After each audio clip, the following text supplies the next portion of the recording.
welcome to Watch Symposium. I'm Austin, and this is a custom video for Wes. In this video, we're gonna look at his current collection. Eventually, we're gonna talk about what he might wanna add, and then we're gonna address a problem, a dilemma with one of his pieces. All is not well in Rolex paradise. All right, so let's get to his email. Wes writes, Austin, love your channel and happy to be able to support you. I appreciate your perspective and especially love the shopping videos. I'm envious of you living in Japan. I've been a few times and can't wait for the chance to return. Beers on me if it works out. That would be great, Wes. Sounds fun. Thank you for watching my channel. I see you in the comment section, so really appreciate it. Beers would be awesome. Anyhow, I've been into watches for years, but really fell into the trap around 4 years ago when I started to learn more about Rolex. I have a small 4-piece collection and I'm looking to add one more, preferably Rolex, that can serve as my true daily wear and round out my collection for now. Each watch in my collection has a story and carries a certain amount of sentimental value. Since I don't have heirloom pieces to cherish, it's important to me to create those stories to go along with the pieces when they are passed down to future generations. I have no need or intent to sell any of these watches, and I plan to keep them in the collection forever. My current collection, all purchased from ADs and hopefully void of any dead body in the basement, and he's referring to a video link in the description, a horological dead body in the basement. Check that out if you haven't seen it. And no, Wes, you don't have any dead bodies in the basement. I'll just tell you right there. Consists of 4 watches in order of acquisition. So let's get into the first piece. Number 1, Grand Seiko SBGA 211, the snowflake as it's called. This was a gift from my wife when we bought our first house and my first true luxury watch. This watch spends a lot of time on a leather or canvas strap and basically serves as my dress watch when necessary. And he notes that he doesn't have to dress up a lot, but when he does, this is what he chooses. I love what GS is doing, and I'm super happy to have this piece, and it's a beautiful piece, probably one of the most popular Grand Seikos, the snowflake, really renowned for its dial, white dial. It almost looks the texture of the shoji doors behind me, and Grand Seiko's spring drive, that's what it has. And if you have a Grand Seiko, it's tough. I mean, do you go with the spring drive? I mean, that's GS to the bone, or do you go for their famous 9F quartz, super accurate quartz, probably one of the most accurate quartz movements in the world? Or do you go for their high beats? I mean, it's really tough. You could really go down a rabbit hole with Grand Seiko and the different variations, and they're all really cool. What would I go for? Yeah, I'm such a purist when it comes to mechanical watches, probably the high beat. But if you're looking just for a set it and forget it watch, a 9F quartz.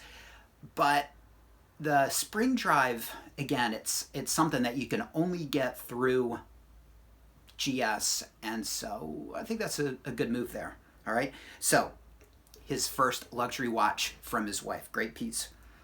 All right, then he's got a couple of pieces that came and went that he sold, and we'll go through those. A Tudor Black Bay Heritage 41 with the red bezel, first luxury watch that I ever purchased myself. I sold this and regret it. I'll get it back one day. Well, it's gone, right? The one you sold. You could get back an example. I can't see the reason for doing that. I mean, the actual watch you had is gone. But look, it's not your first luxury watch. It's the first luxury watch you bought yourself. It's good you have the Grand Seiko. That's your first real luxury watch. Yeah, if you want to add this in the future, add it back, fine. Can't really see a reason to, but yeah, it's up to you. You could always do that. And then also sold a Rolex Submariner 114060. That's the 40mm no-date ceramic sub with the thick lugs. Recently discontinued. First Rolex purchase, but never intended to keep this one.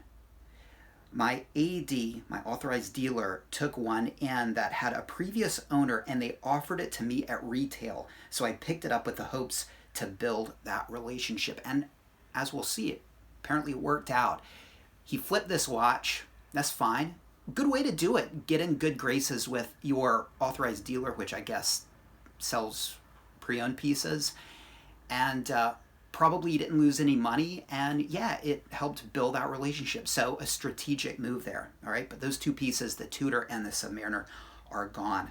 All right, back to the pieces in his collection. Number 2, Seiko 5, SNZF 15J2. The sea urchin, I think, is the nickname for this, as he puts it in quotes.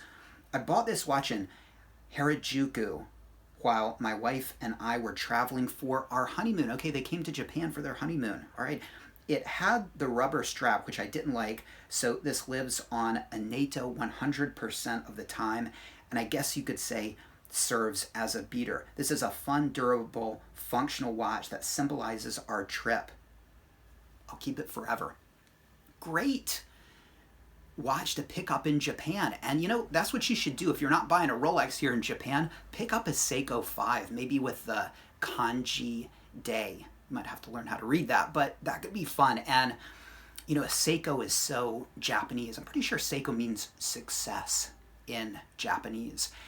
And to get an inexpensive Seiko, why not? Reminds you of the trip, and always be able to look back, and you know, Seiko 5s are a couple $100s, right? So great. And he's got his beater. Number 3, Tudor Heritage Ranger reference 7910, another gift from my wife. She surprised me with this for my first Father's Day, and he writes that he got her a Datejust 36mm with the blue stick dial with the fluted bezel on a Jubilee bracelet for her Mother's Day gift. All right, you guys are exchanging some pretty heavy-duty gifts for Mother's and Father's Day. I think my wife got, what did she get? Tortilla chips for Mother's Day, which she thoroughly enjoyed. But yeah, seems early on in the marriage perhaps, and I don't know if this kind of gift giving will continue, but it's great that your wife supports you in this hobby. You found a good woman, Wes. He says, this Tudor also lives 100% on NATO's since the bracelet isn't the greatest, but that's okay because I think this watch really shines on a strap. I enjoy the Explorer Tool Field Vintage watch vibe from this piece. I love that it has the rose logo, the smiley text. I think it's just a great looking watch. Out of my collection, I probably wear this the most, but I miss having the date function when I wear it. And this is a great, more affordable alternative to an Explorer 1016. It's got the same sort of look, the same font with the 369, and yeah, it's wearable, more wearable I'd say than a 1016, which are really expensive, too expensive I think for what you get. So this is a good alternative to that. It has that, again, field watch vibe to it, but like he points out, it doesn't have the date, so it's a real minimalist watch, and so if you like your functions, it might not satisfy. But beautiful watch to have in the collection. Great taste on your wife's part. So, wow, that's impressive. I mean, to search out a 79910. I mean, how'd your wife know about that? It's pretty cool. So props to her. Number 4, Rolex Submariner 116610 LV. And he says, never been a fan of the nicknames. Of course, he's referring to the nickname it has, Hulk. All right, not a fan of the nickname either. I like Kermit, and I like the soda nicknames. Make me want to drink a sugary beverage. But the superhero nicknames, yeah, not a fan. All right, he says the AD came through for me last June. So again, he established that relationship with the purchase of the pre-owned 114060 no date sub. Seems to have worked out, so that's great. He says, I was in line to get one of these, and they knew of my plan to get this watch to commemorate my first child being born. They surprised me with it when I had just dropped in to hang out one day. So, wow, so they surprised him, and he's dropping by hanging out with his AD. So this sounds like he's got a good quote, relationship with his AD. He drops by, they talk a little bit, they know what's going on in his life, and they looked out for him and got him a watch to commemorate his child's birth. So that's awesome. Continue to foster that. That's a good place to be in 2021. Believe me, a lot of us aren't there, probably will never be there. So that's great you are, Wes. I tend to shy away from wearing it that often and treat it more like the heirloom it will hopefully become. You can argue that I should wear it more to add to the character and story, but that's for another day. It's the centerpiece of the collection. However, the increased value causes these crazy thoughts to creep into my head to sell it and get 2 more pieces for nearly the price of one. I know, convince me that I'd be making a bad decision there. And man, he touches on an interesting point, because he paid, about 10 grand for this watch. It shot up to like 30. Now it's tapered down to 20, 25. And the increased value of that watch weighs on him. And it would me too, because it makes the watch kind of unwearable, because every time you do, each scratch is money down the drain if you look at your watch like that, and it's hard not to. And so it's interesting that the increased value of your watch can actually be detrimental to your enjoyment of it. And I've thought the same thing when it comes to my Iconaut, because this is a 3 grand watch. I bought it for 3 grand. I could replace it for 3 grand. It's not going up. And I've always thought that one of the reasons I like it is because it's so wearable. I'm very casual with it, and it just makes for a fun watch, and I don't fret about wear on the watch. And I've always thought that one of the worst things that could happen for my relationship with this watch is for me to wake up one day and they're going for like 10 grand. It would change the way I thought of it, wore it, how much I enjoyed it. It would be great, but it would be bad. Great for the value retention and the value of the watch and my quote investment, but it would be terrible for the wearability aspect of it. And so that's going on with Wes. And what can I say? He's thinking about, trading it, 2-for-1 deal. And you could trade that. You could, okay, first of all, before we get into this, let me just say your authorized dealer would probably be really upset to find out you did that, and it could ruin your relationship. So proceed with caution there. All right, now that that's been said, he could trade it for two $10,000 Rolex watches. Essentially, he could get, what could he get? He could probably get an Explorer 2 and a GMT pre-ceramic, all right? Some people would advocate going that route, the 2-for-1 deal. Some people would say, no, it's better to have the better watch, the quote better watch, if that's what you think. I would rather have the 2 watches, all right?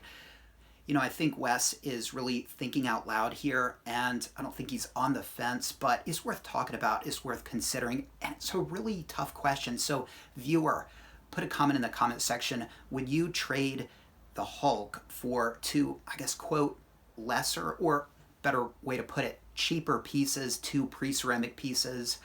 So I would be in the situation where Wes is thinking, should I cash in now and just get my money out? Probably you should have cashed in right when it was discontinued, because prices have gone down a little bit, but they're still high. Are they going to go higher? Are they going to go lower? That's, again, for you guys to comment. I think it's probably going to be a lot like the Kermit. Prices have stagnated on the current. They shot up to about, I want to say 14 to 16, and that seems to be about where they are.